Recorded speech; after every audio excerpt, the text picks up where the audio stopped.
বডিটা কথা ছিল, তো যখন এটা সোয়াবটাকে নিতে বলা হয়েছে তখন সে এটা যখন নিচ্ছে তখন ওখান থেকে কিছু ডিসচার্জের মতো আসছে, তার কাছে এটা এরকম মনে হয়েছে। কিন্তু ওটা তো আমরা পরীক্ষায় পাঠিয়েছি, ওটা তো আর আমাদের চোখে থাকা জিনিসটা বলে দেওয়া যাবে না, ওটা আমরা পরীক্ষায় পাঠিয়েছিলাম এবং সেই পরীক্ষায় যেটা পাঠিয়েছিলাম সেটা রিপোর্ট নেগেটিভ এসেছে।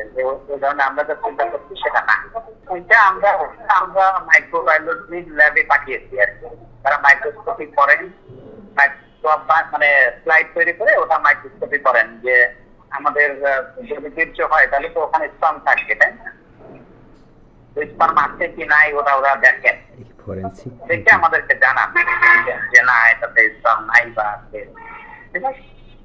তখন আমরা তাদের রিপোর্টের ভিত্তিতে আমরা কথা বলি। সেই রিপোর্ট এসেছে এবং আমাদের রিপোর্ট পুরোপুরি রেডি হয়ে গেছে, আমরা সেটা ডিসকাসের জন্য রেখে দিয়েছি। না ওরকম কোনো কেমিক্যালের ঝলসানো কোনো সাইন আমরা পাই।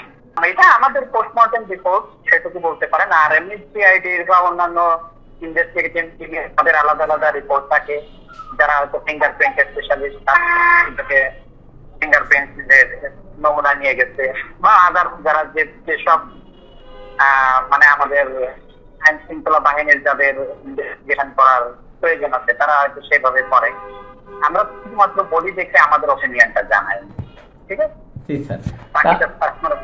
হ্যাঁ, তাহলে অর্থাৎ কোনোভাবে কোনো ধরনের কোনো কেমিক্যাল বা কোনো অ্যাসিড বা কোনো তাহলে কোনো কিছুই মানে আসে নাই আপনাদের রিপোর্টে, প্রতিবেদনে?